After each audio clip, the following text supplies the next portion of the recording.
here with Broken Ground, and today I brought in an expert herbalist to talk to you about the top 5 medicinal plants to grow in cold climates. So I'm here with Elaine Sheff from the Green Path Herb School. And maybe, Elaine, if you can start out by telling us a little bit about Green Path Herb School and what you do. Yeah. All right. So we're in Missoula, Montana.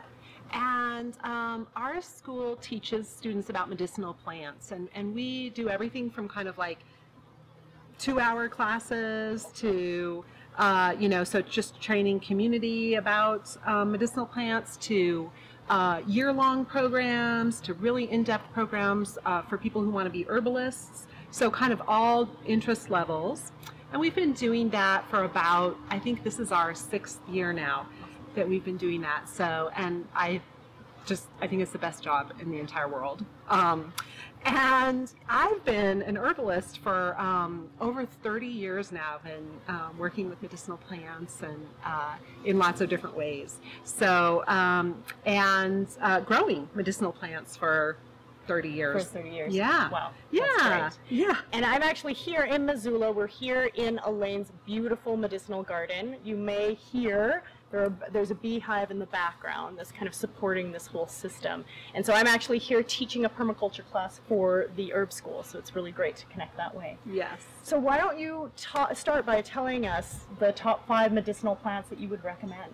Yeah. Okay. So I'll mention them, and then we can talk a little bit about each one. Sure. So, and there's so many more. So I have to say it's really hard for me to pick just 5, honestly. And Kareen and I were talking about that a little bit. But the first one would be Valerian, which we're standing next to right here. It's in bloom behind us, and just a wonderful plant. Echinacea would be the second one. The third one, Calendula, super easy to grow just about anywhere. The fourth one would be Yarrow. Nice. Yes. And the 5th one, let's see, looking around, maybe Monarda, which is another really nice, or bee balm it's also called. Right. So those would be a really nice 5 and would cover a lot of different body systems and a lot of different ailments and things like that. Right. And do most of those need full sun?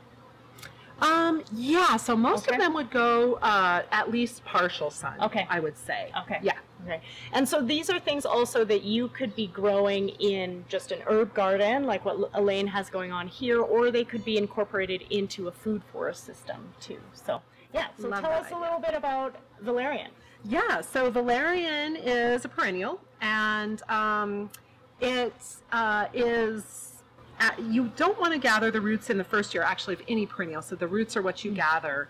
It's really good for the nervous system, and it's kind of calming and relaxing and even sedating, depending on the dosage. Right. So if you take a little bit, it's more just calming. If you take a lot, it will more like help you sleep. For most people. And so for some people don't do very well with Valerian, and it can actually keep some people up at night. Okay. So it's one of those things that I always recommend to try, like when you don't have to get up and go to work the next morning, or when it's not really important to sleep, right? But for most people, what it does is it really calms and soothes. And the way that I honestly like to use it is as a fresh root tincture. Okay. Because the dry root can get a little edgy, and by that I mean it might cause a little bit more symptoms. It's more likely to keep you awake, or it can cause irritability if used for long periods, heart palpitations, things like that. Okay. But I also like to use it as a tincture because then you can control the dosage really easily. You can just take a few drops, or you can take more if you need. It's a pretty darn safe plant as far as there aren't a lot, it's not dangerous to use, really. So it helps, it does a few different things. It aids in digestion. Okay. And that's partially because when we're calm and relaxed, we digest better. But it has also some carminative properties, which means it has some essential oils in it that help us digest our food better. And so that's nice. Yeah. It also reduces cramping. And smooth muscle cramping in particular, so for the digestive system or like menstrual cramps it can be used for, and just pain in general. But really, the way that I most use it is for sleep. Okay. And so for insomnia, or if you're waking up in the middle of the night and you can't sleep, this is a really great herb for that. Wonderful. Yeah. It's great because all of these plants are so multifunctional, both their medicinal qualities, but then of course they attract beneficial insects. Of course these flowers do as well. And it's a huge amount of biomass. So you have this super multifunctional plant, both with all of the medicine that it provides, but also within the garden. So. Yeah. And I find honestly that it will bloom for like about a month, and it is a profuse seeder. And it self-seeds. And so I planted, 20 years ago, I planted Valerian in my garden, and these are its babies. I have never replanted anywhere. And it's all around in your garden. All around. Beautiful. Yeah. Awesome. Next one. So next one would be Echinacea. And there's lots of species of Echinacea that you can grow. And probably the one that's easiest to grow is Echinacea purpurea. Okay. And I like that species as well because it's big and bushy, and again, a lot of biomass to it. Right. And it's super easy to grow. Yeah. And that's the common name is purple coneflower, right? Yeah. Okay. That's right. Great.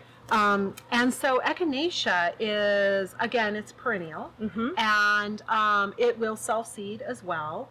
And it needs cold striation, and so this is a perfect climate for it to self-seed, you know? Right. And that's what it has also done in my garden. And so we can see some right over there, and you guys will see it, but it's not in bloom yet. Right. It comes up later in the season, and it's a wonderful one for the immune system. And so what I like to use it, not regularly, I feel like some people use it all during the cold and flu season, which I feel like is a little much. Okay. Because we don't want to stimulate our immune system like all the time. All the time. So how I like to use it is just if I've been exposed to someone who's sick, or if I feel like I'm coming down with something. I also really like to use it for travel. Okay. Because if you're on an airplane, or if you're in a place that your body isn't really familiar with the bugs, that are around, then strengthening your immune system a little bit, stimulating it a little bit, getting some more white blood cells going is always helpful. Awesome. Yeah, and so that's how I really like to use it. I also like to use it for infection, and it can be used topically as well, so you can use it like on the skin. Oh, I didn't know that. Yeah. So I really like, again, I know I keep saying tincture, but a tincture is a really nice way to actually use as a liniment. And so you can take Echinacea as a tincture and just put the drops on like a bug bite. Yeah. Or another thing I really like it for is spider bites. I've seen amazing results with spider bites. Oh my goodness. Yeah, both internally and topically. So I'll just mix it with a little bit of like clay, like bentonite clay or something like that. Just I wet it with the Echinacea, put it on the bee sting or bug bite or mosquito bite or spider bite really well, and let it dry, rinse it off.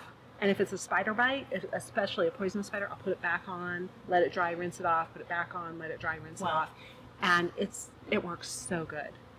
And so you're using both the flower and the leaves and the roots sometimes, but you said sometimes you don't like to use the roots because you're digging up the plant. Right. And so I'm a big fan of just using, the flowers are really strong. And so I love to use the flowers. I like to make teas out of them. I'll just dry the flowers. Okay. So I just harvest them as they're blooming and as they start to get that cone shape.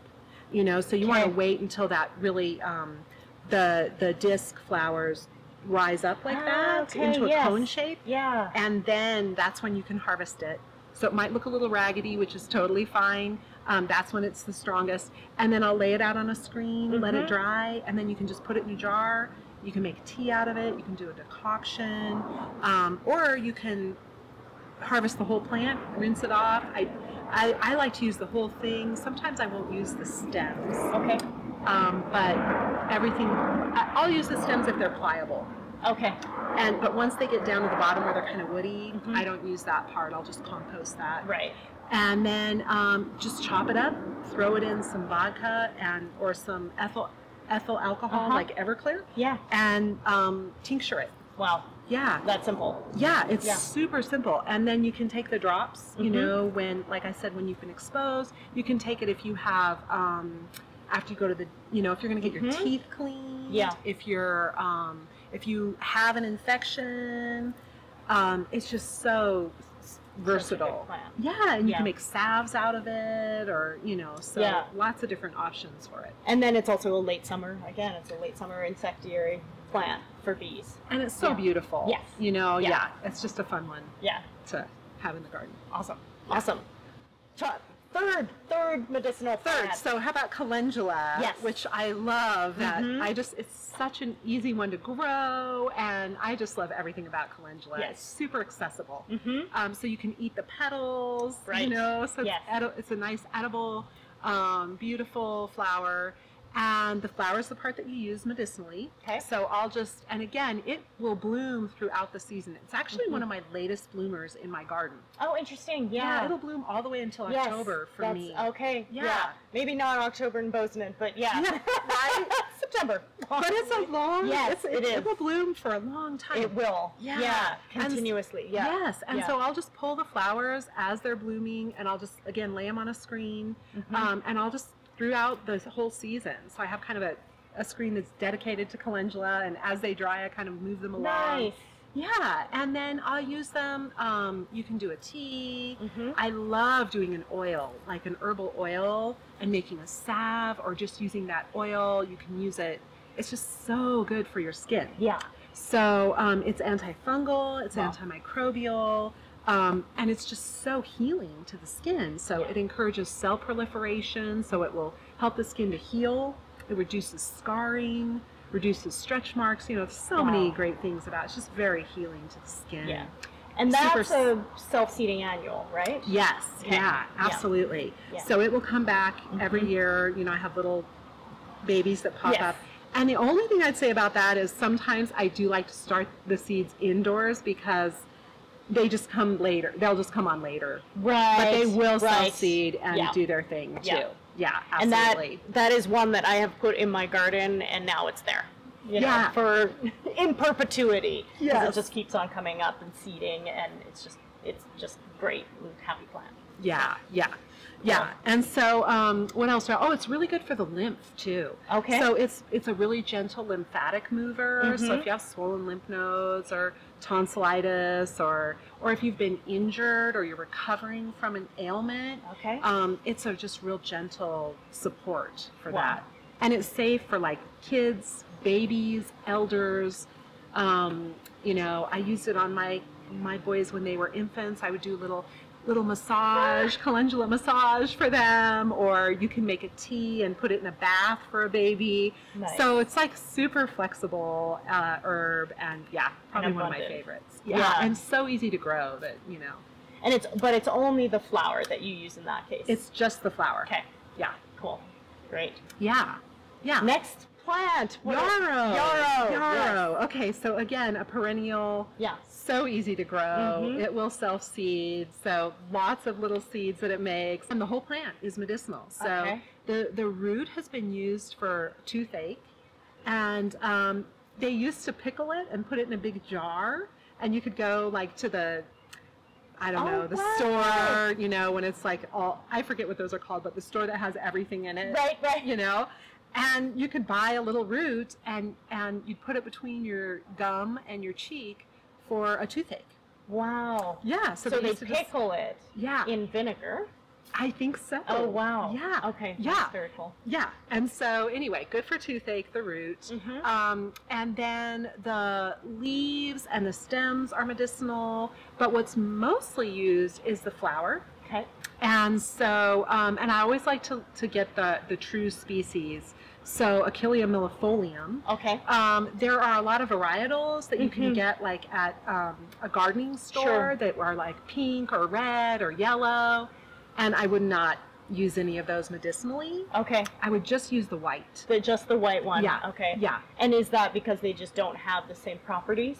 Yeah, and you know, another thing about varietals is that they're not bred, they're mostly bred for the way they look, or right, and so they're not really bred for medicinal properties. Gotcha. And so I always will go for not the pretty one, Yes. but the true to species of what would be in the wild. That makes sense. Is what I really look for. Yeah. Yeah. Yeah. Yeah. Great. Yeah, and so, and yarrow is one of those herbs that does like so many things, right? So it's, where do we even start? So it's bitter, which Okay. means that that flavor, although a lot of us don't like that flavor, it's super good for digestion. And so, but personally, like if I try to drink a cup of hot yarrow tea, I'm like, this is so bitter. So bitter. I cannot drink it, Right. which I take a lot of herbs and I can take just about anything. So if Elaine can't do it, we probably should. I won't recommend it to you, right? Because I would feel, you could come back and be like, I'm never trusting her again. Right? I'm never drinking yarrow again. Exactly. So, but a hot cup of yarrow tea, or what you could do is do the tincture in hot water if you didn't Okay. want to drink a whole cup of tea, is really good for a fever. Oh, wow. And so it makes you sweat. It's called diaphoretic. Okay. And that helps to, so as we sweat, we cool off. Right. And it helps bring down a fever. Okay. So it's also really good. It's antiviral, good for cold and flu. What else? It's really good for the liver, super good liver support, so liver protector. Wow. What else? It's hemostat, which means it will help stop bleeding. And that works both internally, so you can use it for like heavy menstruation. Okay.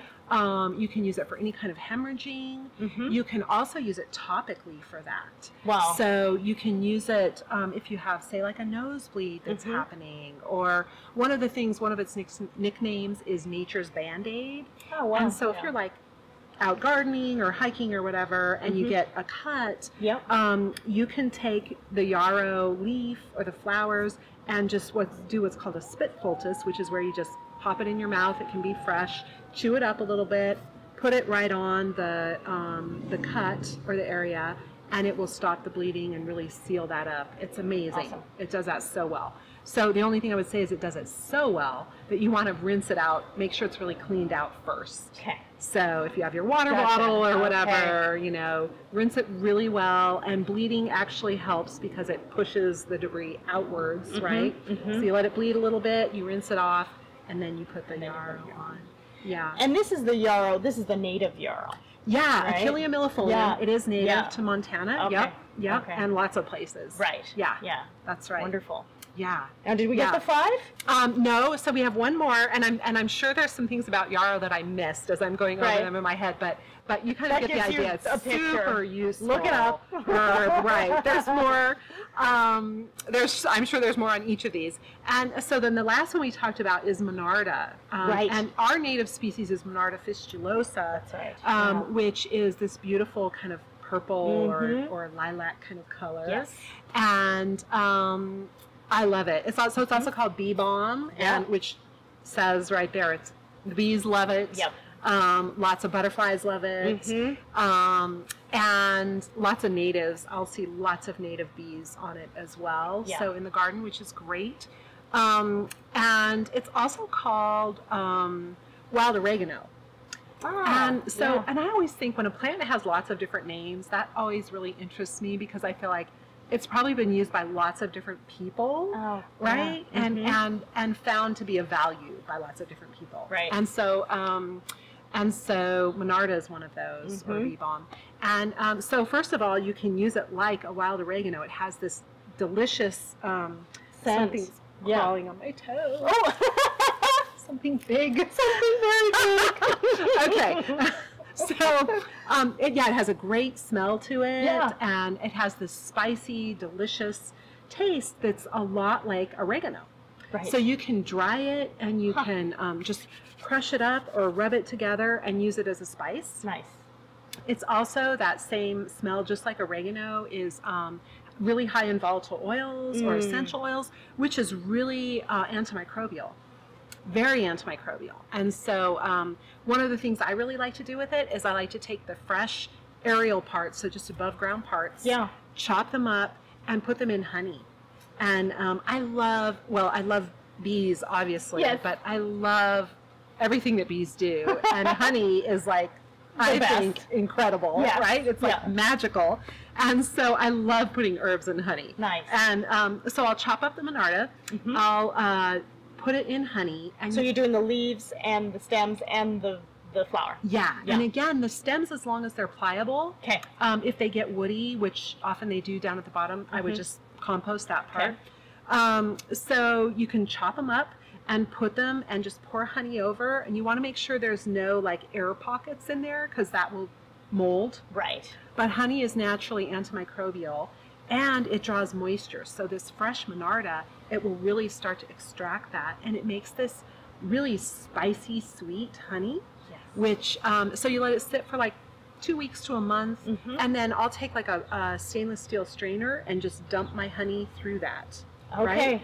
And so then you have this lovely Monarda honey, and then you also have this Monarda that's covered with honey, right? And I'll take that and put it back in a jar and put vinegar, like apple cider vinegar, and then you've basically made an officinale. Okay. Which is super yummy. Right. And that you can use, I like to put it in like sparkling water and drink it. It's delicious. Oh, wow. Yeah, it's kind of sweet and sour, and some people make cocktails or different things. So that's fun. But the honey is really, it's antimicrobial, and so is the Monarda. Very soothing to the throat and really good for like cough, respiratory issues, bronchitis, like lung stuff. Wow. Yeah. And then the other thing you can do is dry, so you can, to go back to the honey for a second, you could use that to like make a cough syrup or cough drops, or just mix it in your tea, or just take a spoonful to like coat if you're having like an irritated cough or something like that, sore throat. So that's the honey. And then another thing you can do is you can just dry it and make a tea out of it. Which it makes kind of a spicy tea, but you could add other herbs to that if you want. Or you could do a steam, and you can do a steam like for your face, which is really nice, or you can do a steam for your lungs. Wow. And so you just you basically like make a tea with water on the stove, right? And not super hot. We don't want it boiling and burning our face, but put a towel over your head, lean over, close your eyes, breathe it in. Nice. It moisturizes the respiratory system, antimicrobial, really good for cough and yes. I'm going to have to try that. Yeah, it's great. I've done the one with the honey, and that's been so good for when you have sore throats and stuff. It seems to like nip it in the bud like straight away. Yes. But I'll have to try the steam as well. So when you, just in terms of drying, you've mentioned drying herbs or a lot of these medicinal plants. How do you dry them? Yeah, so you can dry them in different ways. So like, for instance, the calendula, where you just have the flower head, that's best dried like on a screen. And literally you can just build a rectangle and staple a screen around it, right? And then you have a drying screen. But if we have something like Monarda, where there's a stem, or Echinacea, right? You can cut those, and I like to have like about this many, about that thickness of the stems together. Wrap a rubber band around, or just a piece of twine. Just bring them all together, and then hang them upside down. Okay. And I like to hang them in a what do I want to say? Not in the sunshine. So in a dark, cool place. Like what I use my garage. Dark, dry, cool place. Yes, exactly. Thank you. And and I just hang them until they're dry. And literally, honestly, sometimes I'll even leave mine over the winter, depending on how busy I am and what's going on, right? And just come back if I need them during the winter or the fall and spring to get ready for next year's harvest. Exactly. Yeah. And they're great. Yeah. And it works really nicely that way. Wonderful. So, yeah. Wonderful. So, and you also wanted, so those are the top 5. Yeah. Right. Awesome. So you also wanted to mention a little bit some weedy. Yeah. A couple weeds that you probably already have growing. So you don't need to go out and get these. They're likely on your property. Exactly. You don't have to plant these, right? You probably have been, some of my students are like, are you kidding? That's medicinal? I've been pulling that out for years, right? So it's one of those where it's like, now all of a sudden you can go, all right, I don't even have to plant it. It's right here, So one of those that I really love is plantain. So it will grow almost anywhere, you know. So Yes. I've seen it growing like in dirt parking lots, or you know, along the side of the road, or on beautiful hiking trails, or in my lawn. I have a ton of it, you know. Me So too. it's just, it's so just easy to grow, right? Yeah. And it's not, I mean, it's small, Yep. right? But the leaves are so healing, and so and they have this really unique property, I feel, which is that they're mucilaginous, which means they're very soothing, very soothing to the skin, very soothing to the digestive system, also to the urinary tract, and you can drink it as a tea. You can, and that's really how or eat it, honestly. Yeah. And the other way that I really like to use it is topically. So I'll make a spit poultice out of it, just like I described. You just pull a leaf, chew it up, and it's great for like bee stings. It's great for splinters, so it draws out. Yes. So it kind of pulls out, and super easy, you know, to do. Really, really good for the skin, really soothing and healing to the skin. But it also has this property which is really unique that these two are together, which is astringency. So it pulls tissues together. Usually you don't find those two properties together in a plant. So it's very unique in that way, which I love that this like kind of weedy herb is so unique in those ways. But so it will help pull the tissues together, so it's soothing and helps pull the tissues together. So really nice for digestive, like irritation, inflammation, food allergies, things like that. If the digestive system isn't doing well, it's a great one for that. But it's also good for the skin in the same way. Wow. So topically and as a tincture as well. Yeah, and you know, it's such a, I think of it more as like for a tea, or to eat it, or to make an oil. And you could even cook with the oil. But I love to make like salves or body oils with it too. Nice. Yeah. Great. Yeah. What other weedy friends do we have in our let's see. yard? Yes. Medicinal weedy friends. Dandelion, of course. One of my favorites. I love dandelion. And so I, you know, have just had some magical moments with dandelion. Let's start with the flowers. So the flowers are edible, and they're actually quite delicious. If you haven't tried them, eat some dandelion, as long as it's not sprayed. Be careful where you find it, right? But the flowers are really high in beta carotene, like really high in beta carotene, which is a precursor to vitamin A, which is really, really important for our bodies and very good for us. Nice. So they have antioxidant properties. They're just like little powerhouse, like they're like superfoods, right? Dandelions are. That's what we need to do. We need to call it a superfood, and then maybe people would stop spraying it. Yeah, maybe they'd even like pay. You could powder it up and like, you know, go to the health food store and buy it, or just grow it in your yard, or just stop spraying and it'll come visit you. So yes, the flowers are great. The seeds are super high in protein and edible. Wow. And I just had a friend tell me, I love this idea. Another herbalist, she was saying that she takes the seeds and sprouts them and eats the sprouts, which I was like, what a great idea. Wow. I loved that idea. I was like, I have to try that. I didn't realize they were so high in protein. I've certainly seen birds eating the seeds, but I had no idea. So you can like literally put like a what do you call them, pantyhose or something over a vacuum cleaner and like vacuum up your dandelion seeds and eat them. Yeah. And so put them on like salad or in your granola, or they're just like super dense, nutrient packed protein sources. Very cool. Yeah. And then the stems I've heard are edible. I've never eaten them, but they are edible, so you could. Yeah. I have to give that a shot. I haven't done that yet. Like spaghetti, I guess. Right? And the leaves are edible. They're kind of bitter. Again, we were talking about how important that flavor is for digestion. It helps the liver squirt bile, which is super, super important to help us digest our food. And so I like to take kitchen scissors and just chop up the leaves really small and put them in salads or stir fries or soup. And again, super nutrient dense, like way more than spinach or kale or chard or whatever. They're so nutrient dense. So that's another really excellent. And then the root is also has a lot of fiber in it, really good for the liver and digestive system, and is also edible. So basically the entire plant is edible and usable. Beneficial. Yeah, medicinal, and just really supports the body. Yeah. Diuretic, the leaves are diuretic. Leaves are super high in minerals, like Wow. really mineral rich, and yeah, it's just a powerhouse. Yeah, the much maligned dandelion. I know. Any other weeds that you want to suggest? Yeah, so there's two others I can think Yeah. of just off the top of my head. One is self-heal. Okay. So again, that's one of those plants that have a ton of names. Right. Prunella vulgaris is Okay. the botanical name.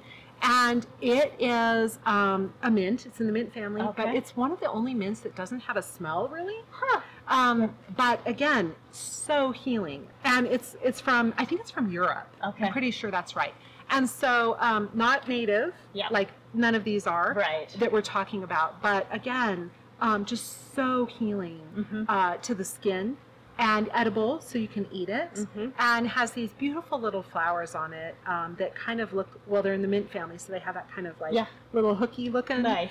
to them. And it's also called, I think, hook heel is another, Okay. kind of name for it. But they're kind of purple pink.